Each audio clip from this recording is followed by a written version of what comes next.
Growing up, my world was confined within the silent walls of a strict and isolated home. Under the watchful eyes of my family, life passed in shades of gray, with every action monitored and every expression stifled. It was a childhood where laughter was rare and spontaneity was nothing more than a distant dream. My grandmother, Remy, was a beacon of change in my rigid existence. She recognized the suffocating environment and, with a heart full of resolve and kindness, rescued me from it when I was just 13. Under her nurturing care, I discovered a world vibrant with love and warmth, a stark contrast to my earlier years. This newfound freedom allowed me to blossom. I found joy in soft laughter, embraced freedom over restrictions, and chose love instead of fear. Yet, the shadows of my strict upbringing lingered, molding me into a shy, modest woman. I found solace in the digital realm, choosing web design as a career. It was a perfect fit, allowing me to channel my creativity into the online world from the safety of my home. As I turned 30, Remy believed it was time for me to expand my horizons further. She introduced me to Devin, a man slightly older than me, known for his charm and gentle demeanor. Our first meeting took place in a cozy diner, filled with the inviting aroma of coffee and a soft murmur of conversations, which provided a comforting atmosphere. Devin's arrival felt like the beginning of a new chapter. "Your grandmother has told me so much about you, Katie. You're quite the artist with your web designs," Devin complimented, his voice smooth and his smile reassuring. His praise made me blush, a reaction I wasn't used to. "Thank you, Devin. Design truly is my passion," I replied, slowly easing into the conversation. Our connection was cautious yet genuine, like the delicate rays of dawn breaking through the darkness. Devin's words were soothing, easing years of built-up caution and reserve. "Katie, your modesty is refreshing. It's like finding a quiet cove in a stormy sea," he remarked, holding my gaze with a warm intensity that reached deep within me. In the days that followed, Devin and I explored our budding relationship through simple yet profound encounters. We shared long conversations over coffee, leisurely walks in the park, and laughter that lingered in the air long after we had parted. On a crisp autumn afternoon, as we walked through a park with leaves crunching underfoot, Devin shared a spontaneous idea. "Have you ever been to the old Wilson's farm? They have an apple orchard that looks straight out of a postcard this time of year," he suggested, his eyes alight with enthusiasm. I smiled, intrigued by the prospect. "I can't say I have. My adventures have mostly been limited to the digital world, you know," I responded, my curiosity piqued. He chuckled, a sound that resonated with warmth. "Well, I guess it's about time we changed that." As we ventured into new experiences together, life became more vivid and the colors around me brighter. Each moment with Devin opened up a world where I felt more alive, slowly stepping beyond the confines of my once restricted world. "Let's shake things up a bit. What do you say about going to pick apples this Saturday?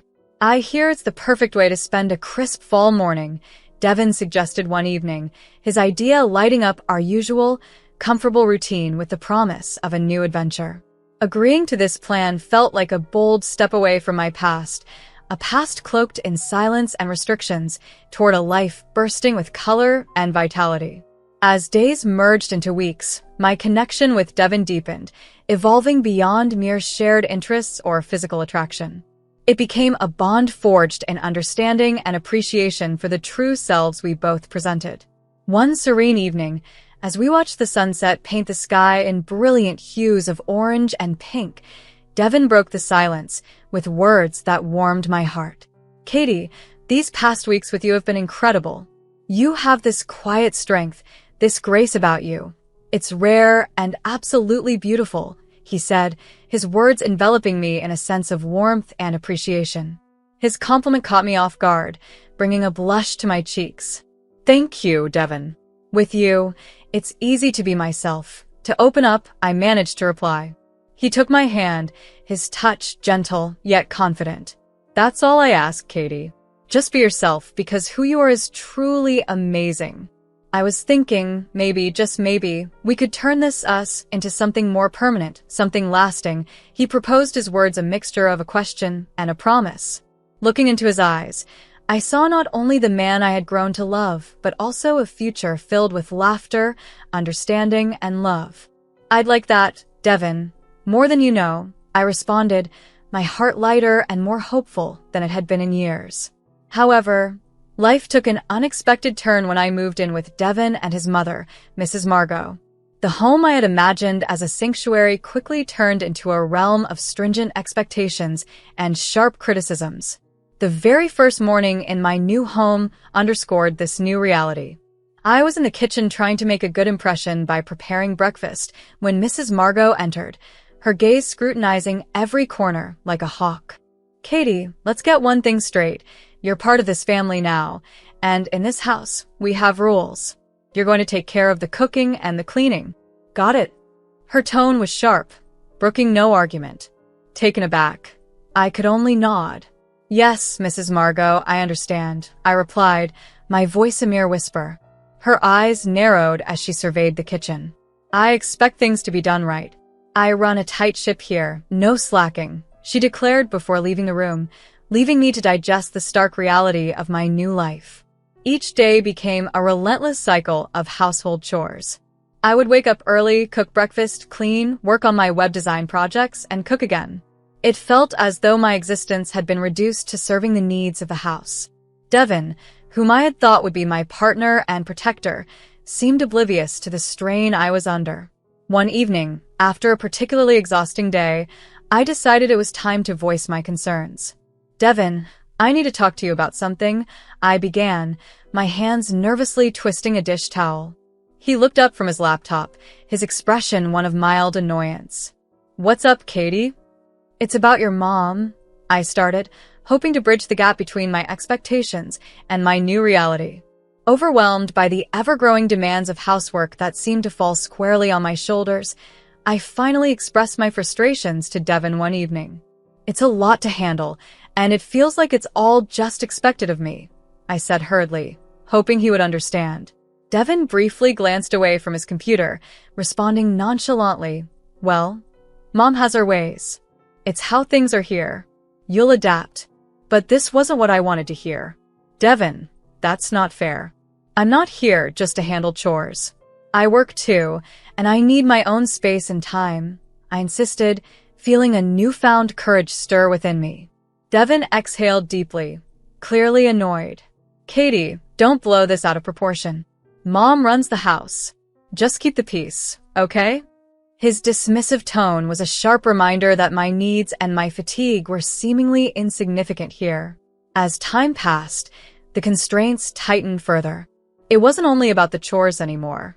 My earnings from web design, once a symbol of my independence, became the new focal point for the Margot's control. One evening, as I sat working at the dining table, Devin and Mrs. Margot confronted me with a conversation I wasn't prepared for. We need to discuss your work, Katie, Devin began, his voice unusually grave. Confused, I looked up. What about my work? Your income, Mrs. Margot cut in, her tone authoritative. It's time for you to start contributing financially to the household. After all, you live here. My stomach churned with anxiety. But I do contribute. I manage the house, the meals. That's not enough, Devin interjected. We mean financially. Your earnings should be added to the family account. It's only right. The blatant unfairness of their demand hit me hard. But that's my money, Devin. I earned it. I have bills, personal expenses. Mrs. Margot scoffed. Expenses? What could be more important than contributing to this family? Your role is to support us, just as we provide for you. Devin agreed, his eyes cold and distant. It's settled then. Your earnings will go into the family account. I'll handle the finances. I felt utterly trapped. My financial independence was being eroded, leaving me exposed and vulnerable. Devin, this isn't fair. I should have a say in how my own money is used, I pleaded.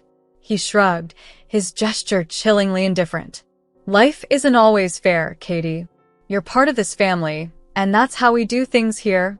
Mrs. Margot's piercing gaze ensured her words hit hard. You'll be grateful later. We're teaching you what it means to be part of a family, to be a proper wife. Left alone with my thoughts, the reality sank in. My finances, my hard-earned money, were under their control. Trapped in the Margot household, my life had spiraled into an endless cycle of servitude. The control over my finances exerted by Devin and his mother was suffocating. Once a symbol of my independence, my earnings were now firmly in their grasp. Faced with an unbearable situation, I felt powerless. Desperate for understanding, I turned to my laptop, the gateway to my professional community. On the web design forum, I found a sympathetic ear in Eliza, a fellow designer to whom I could confide my troubles. I confided in Eliza, a friend I'd made online, about the troubling situation at home. Devin and his mom are controlling everything, even my earnings. I don't know what to do, I typed, my vision blurred by tears. Almost immediately, Eliza's response appeared on my screen. Katie, that's not right. They're manipulating you. That's financial abuse, she pointed out sharply. The word abuse echoed in my mind, feeling both alien and painfully accurate. Abuse? I typed back, grappling with the realization. Yes, abuse, Katie. You need to protect yourself. Start by educating yourself on psychological abuse and financial control. Knowledge is power, Eliza advised. Taking her advice seriously, I began immersing myself in psychology books, articles about financial abuse, and stories of people who had faced similar challenges. The more I learned, the clearer it became that Devin and Mrs. Margot were not just overbearing. They were abusers, manipulating and controlling me to keep me submissive. One evening, while deeply absorbed in a book about psychological growth, Mrs. Margot stormed into my room, eyeing the book title with visible contempt. What's this nonsense you're reading, Katie? She demanded, her voice dripping with disdain. It's a book on personal growth, Mrs. Margot. I responded, my voice steadier and infused with a newfound strength. She scoffed. Personal growth? Don't fill your head with such rubbish. Your place is here, taking care of this family, not reading silly books. But her words, which would have once sent me spiraling into doubt, now bounced off me. I had begun to see through their manipulations, to understand the dynamics of control and abuse. Later that evening, I attempted to discuss this with Devin, hoping he might understand. Your mother thinks my reading is rubbish, I said, seeking his support. Devin was dismissive. Mom's right, Katie. You're getting ideas above your station. Focus on your duties here. That's what's important. His words were a crushing blow, yet they only fueled my determination. It was clear I was alone in this fight, but I was no longer the timid, compliant Katie they thought they knew. The knowledge I had armed myself with was now my weapon, and I was ready to use it. Life at the Margots had pushed me to my limits. I had been enduring silently, suffering under their control and manipulation. But everything changed the day fate intervened in the most unexpected way. It was a regular morning, and I was out running errands, lost in my thoughts when suddenly a car sped around the corner. Before I could react, everything went black. I woke up in a sterile hospital room, my body aching and my mind foggy. As my vision cleared, I saw Devin and Mrs. Margot standing by my bedside. But their expressions were not of concern or worry. They were filled with irritation and anger. Katie, what were you thinking, wandering around like that? Do you have any idea how inconvenient this is for us? Devin's voice was harsh, devoid of any warmth. Mrs. Margot chimed in, her words sharp and cold. Yes, and now who's going to take care of the house? The cooking, the cleaning? You've put us in quite a bind, Katie. I lay there, stunned, not by the pain from my injuries, but by the sheer lack of empathy from the people I had been living with. I'm sorry, I managed to whisper, the words tasting bitter in my mouth. Devin's face twisted into a scowl. Sorry doesn't cut it, Katie. We need you back on your feet, taking care of your responsibilities. This little stunt of yours is unacceptable. Mrs. Margot nodded in agreement, her eyes scanning me with disdain. Absolutely. The coldness of their responses only solidified my resolve. It was time for a change, and I knew I couldn't go back to living under their control. Once I was back, they expected me to make up for lost time, showing no concern for my well-being. Their words ignited a fire within me. This was the turning point. I realized I was nothing more than a tool for them, useful only until worn out. Enough, I declared, my voice stronger than I felt. I'm not your maid, not your cook, not your ATM. I am a human being, and I deserve respect, care, and empathy, none of which you've shown. Devon's eyes widened, taken aback by my defiance. Katie, you're not thinking straight. You need to calm down and remember your duties, your place in this family. But I was finished being dictated to about my place. My place, I countered, my voice resolute, is not here with you. I deserve better, and I will find better. The doctor entered at that moment, easing the tension briefly as he detailed my injuries and the lengthy recovery ahead. Devon and Mrs. Margot's faces fell as they considered the implications. Weeks of convalescence, mounting medical expenses, and the absence of their compliant housekeeper. Devon, frustration coloring his tone, turned to me. If you think you're going to sit back and enjoy a vacation at our expense, you're mistaken.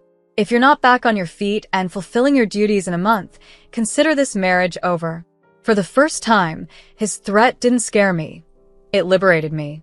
Devon, I replied, a faint smile on my bruised lips. I'm ready for that divorce. It's the best news I've heard in months. Their shocked expressions were the last I saw before they stormed out of the room. Lying in the hospital bed, I realized that the crash hadn't just broken my bones, it had shattered the chains that bound me. A couple of days after their visit, a nurse wheeled in a small cart with my personal belongings, a bag Devon had left for me. Among the items was my laptop, my window to the world, and a lifeline to my independence. As I slowly, painfully opened the laptop, the familiar screen greeted me like an old friend. I was about to undertake the most crucial project of my life, my liberation. I began by drafting an email to my lawyer, detailing the years of financial control, emotional manipulation, and recent threats from Devon and his mother. My fingers trembled, but with each word typed, I felt stronger and more in control. A few days later, Devon came to visit, his demeanor a mix of anger and disbelief. Katie, what's this nonsense about a lawyer? You think you can take me on? He scoffed, his voice echoing off the sterile hospital walls. It's not nonsense, Devon. It's the truth. I'm done being your puppet. I'm taking back my life, money, and dignity, I replied, my resolve unwavering. He laughed, a cold, harsh sound. You don't have the guts. You're nothing without me, without us. But I was no longer the old Katie. Watch me, Devon. You and your mother have controlled and used me for long enough. Those days are over. His face reddened, a vein throbbing in his neck. You'll regret this, Katie. You'll come crawling back. I shook my head, a small smile playing on my lips. I'd rather crawl through fire than come back to you. After Devon stormed out, the days blended into weeks. My body healed, and with each day, my spirit grew stronger, fueled by a newfound freedom and the resolve to never return to the life I once endured. But more importantly, my spirit was mending too. I spent hours in that hospital room, my makeshift war room, reading, learning, and preparing for the battle ahead. That hospital room, once a symbol of my vulnerability, had transformed into a bastion of strength. The day I was discharged marked the commencement of a new chapter in my life. Grandma Remy, frail yet within spirit unyielding, was by my side as I stepped out of the hospital. Her eyes, brimming with tears of pride and relief, affirmed that I was on the right track. Grandma, I'm scared, but I'm ready, I confided, my voice more firm than I felt. She squeezed my hand reassuringly. I know, my dear, and you're not alone. We're in this together. The drive back to Grandma Remy's house was enveloped in a contemplative silence, charged with determination and hope. The old Katie had faded away, replaced by a woman ready to reclaim her life, one decisive step at a time. On the morning of the court hearing, Grandma Remy and I sat at her kitchen table, an unspoken understanding passing between us. "Katie, are you ready for this?" she inquired, her tone steady yet tinged with concern. I nodded, drawing strength from her unwavering support. "I am, Grandma. It's time to end this once and for all." At the courthouse, the air was thick with tension. Devin and Mrs. Margot were already there, their faces set in masks of arrogance and disbelief. They still couldn't grasp that the once submissive Katie was now challenging them. As we passed by, Devin's mocking voice cut through the air. "You think you can win this, Katie? You're just a nobody." I halted, turning to face him with an unflinching gaze. "I am somebody, Devin. And today, you'll see just how much you've underestimated me." The court proceedings flew by in a blur, testimonies given, evidence presented.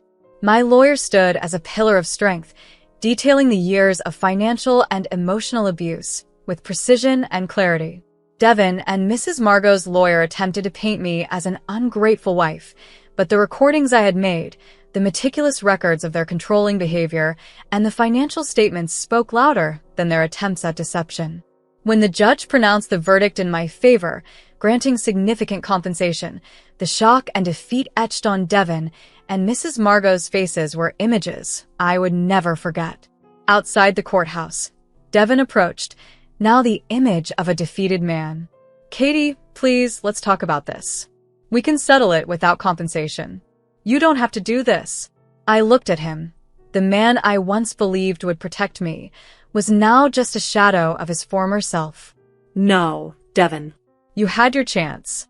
You chose to control and abuse instead of love and respect. This is the consequence of your actions." Mrs. Margot, her pride shattered, chimed in with a trembling voice. "Katie, please. I'm an old woman. Have some mercy." I shook my head, the final remnants of the emotional shackles falling away. "Mercy was what I begged for when you controlled every aspect of my life, Mrs. Margot. It's too late for that now." As Grandma Remy and I walked away, the weight of years of oppression lifted from my shoulders, I felt a profound sense of liberation and renewal. My journey of healing and reclaiming my life had truly begun. This victory was more than just a win in court. It was a triumph of justice, a confirmation of my strength, and the start of a new chapter in my life. However, the repercussions of the trial didn't stop with the verdict. The news of Devin's and Mrs. Margot's deeds spread far and wide, reaching Devin's workplace. His colleagues began to view him differently. Whispers trailed him wherever he went, and soon, he found himself demoted, a mere shadow of the man he once was. His reputation suffered greatly, leaving him condemned and despised for his actions. Mrs. Margot experienced her fall from grace. Once a respected figure, she now found herself ostracized, her name becoming synonymous with manipulation and cruelty. The decent circles of society she once frequented closed their doors to her, her past misdeeds casting a long shadow over her present situation. As for me, life began to open new doors. I was given a chance to start fresh, to build a life on my terms. The battle had been tough, but it cleared the path to a new beginning, a future where I was no longer defined by victimhood, but was the author of my own story. The final reckoning marked not just the end of a painful chapter, but also the promise of a new, brighter dawn. With each passing day, I grew stronger and more confident, ready to embrace the possibilities that lay ahead, free from the shadows of the past.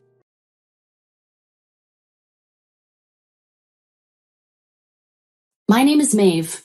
I got married to Remy when I was 21, whom I had been dating since high school. Remy and I started dating in high school, and I fell in love with him, the popular guy who was good at sports. We both graduated from high school and started working right away. It was during our third year as working adults when he proposed to me with a bouquet of roses, saying, "I love you, Maeve. I'll make you happy for the rest of your life. Will you marry me?" I was so surprised and happy that I couldn't find the words and just cried. After I calmed down, I managed to say, "Yes, I will. Thank you." From then on, everything went smoothly, and our wedding plans progressed quickly. We decided to get married on the day between our birthdays, and it was a busy time for us. Amidst all of that, Remy told me that his mother wanted to meet me. so we decided to visit Remy's parents on my day off. I was nervous, but happy that they wanted to see me. When we arrived, Remy rang the doorbell and someone from inside the house called out, "Hello." The door opened, revealing an elegant and defined woman. Remy introduced me. "Mom, this is Maeve, the person I told you about." I introduced myself and bowed slightly. Remy's mother smiled and said, "Oh my, what a lovely girl. You must be tired. Please come in." At that moment, I felt incredibly relieved. I had been worried about what kind of person Remy's mother might be, and if she would be difficult to deal with. However, she was much kinder and gentler than I had imagined. I thought to myself that if she continued to be like this, I could probably get along with her, even if she became my mother-in-law. We were led into the living room and had a casual conversation. She asked me, "Do you have any hobbies or interests?" I replied, "I like to go traveling." "I do too. Traveling is great, isn't it?" she continued.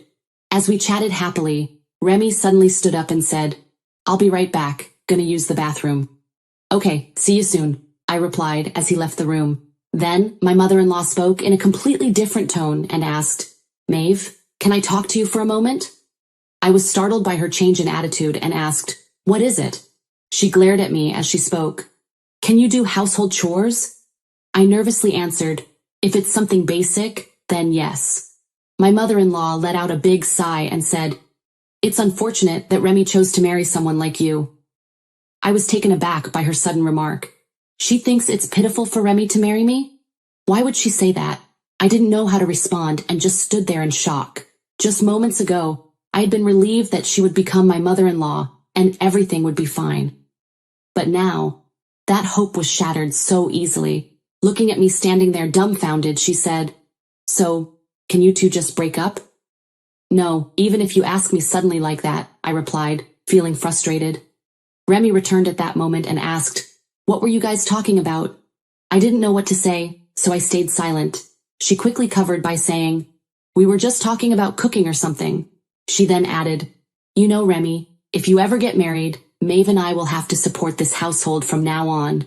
Right, Maeve?" My mother-in-law smiled at me. Her expression was friendly, but her eyes didn't match.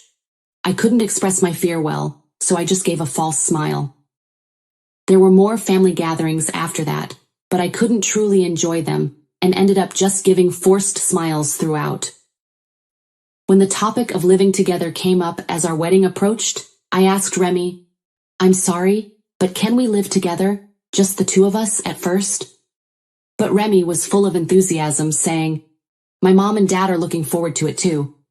Plus, didn't you say you wanted your own home already? We need to save up," he concluded. I couldn't say anything in response to Remy's eagerness. It was true that we needed to save up for our future home and life, and there was nothing wrong with living in his parents' house, where we didn't have to pay rent. Although I wasn't thrilled about it, I decided to do as Remy suggested. However, as expected, the atmosphere became tense whenever we were alone together after getting married and living with his parents. "Why can't you do anything right? You are so incompetent. How did you even think you could get married to him like this?" My mother-in-law resented. She would say these things to me, dumping housework on me and complaining about everything. Day after day, I was bombarded with criticism and sarcasm, and my patience had reached its limit. However, a year after our marriage, Remy's job was relocated, and as a result, we had to move away from Remy's hometown. Our new location was farther away, so we only saw his parents during Thanksgiving or Christmas vacation. We spent our second New Year's Eve together after having a leisurely first year. However, the following year, Remy suggested we visit his parents' house for New Year's Eve, though I wasn't very enthusiastic about it. I thought it was only fair since we didn't have to see them every day anymore.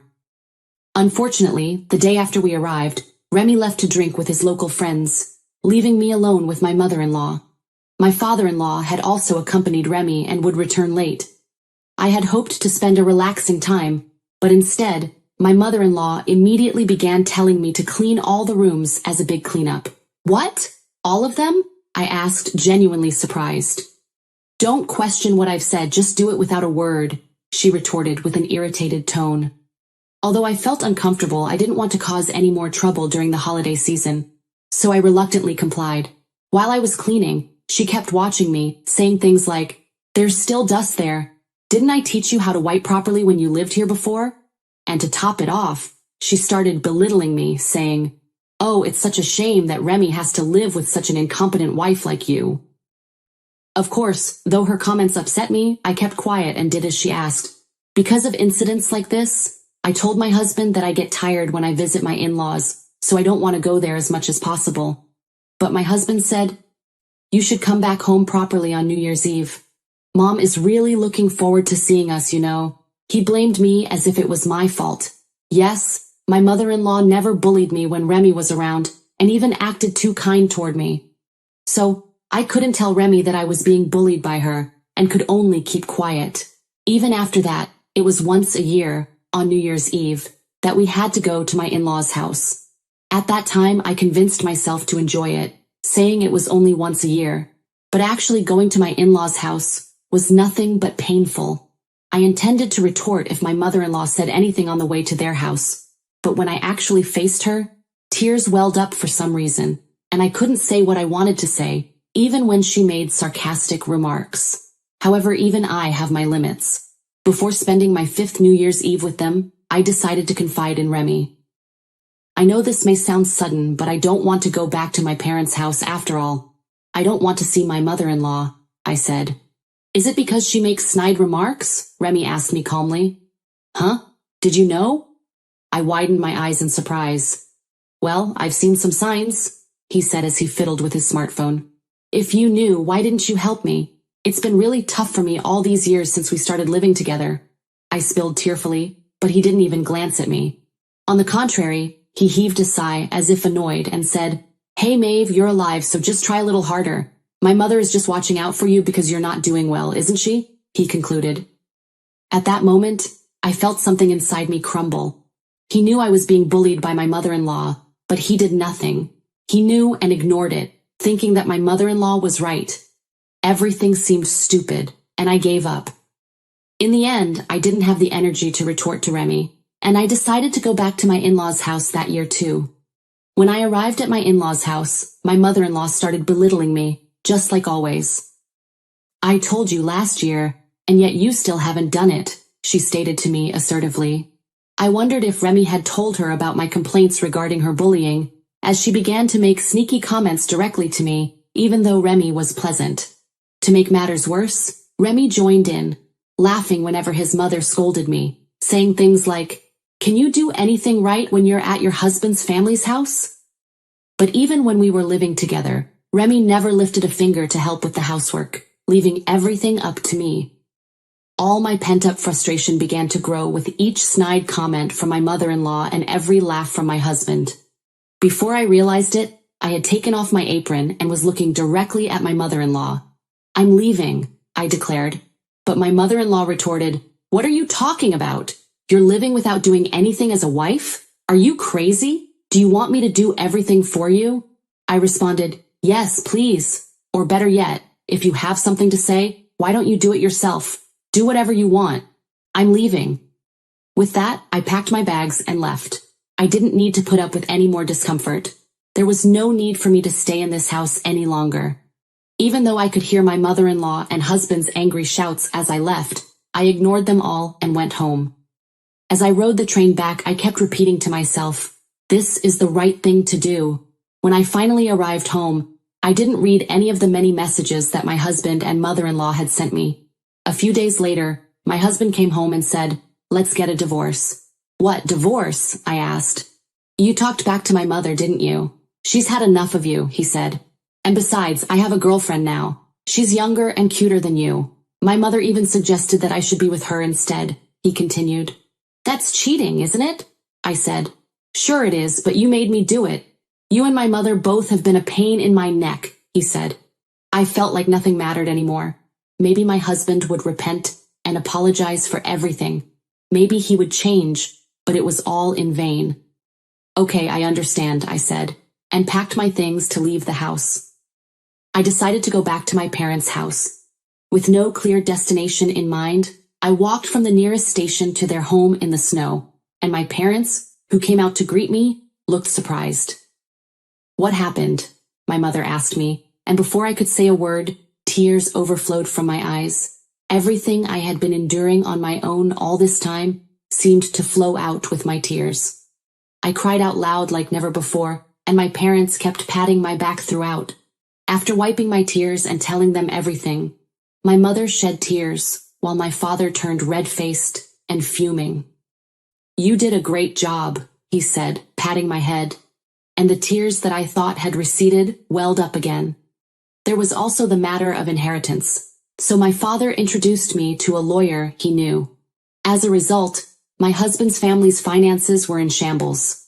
After learning everything, my father-in-law also decided to divorce my mother-in-law and kicked her out of the house. Since my husband's affair partner was a junior at the same company, it was found out, and he was demoted. Now, my mother-in-law is said to be living in the apartment where my husband is staying. He has called me multiple times, but I have ignored his calls and hung up. And then, one day, my husband and my mother-in-law came to visit my parents' house. In response, my mother asked, "What brings you here?" with a firm tone. My husband and mother-in-law immediately fell to their knees at the entrance of the house, and my ex-husband said, "Oh baby, I'm truly sorry. Please forgive me." My ex-mother-in-law added, "Maeve, I'm sorry for everything. It was my fault. Please come back and forgive me." They started saying such foolish things. I thought it was ridiculous and ignored them, but my ex-husband said, "I've also properly broken up with her. Please come back to me."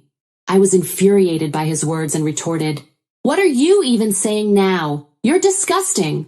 Looking down at my ex-husband, who was kneeling before me with tears in his eyes, I asked, "Can you please just leave since you are bothering me?" He slumped in despair and didn't move from where he was. "Please forgive him," his mother pleaded. "Mom, can you call the police?" I asked my mother. "Sure," she replied and took out her smartphone. Despite this, my mother-in-law wouldn't give up. After a while, the police arrived and took the two away. They were deemed to have committed a nuisance, and a restraining order was issued against them from approaching my parents' home. Later, I heard that my ex-husband was transferred to a different job, where he was being used and living with his mother in misery. Knowing about his miserable situation, I felt good.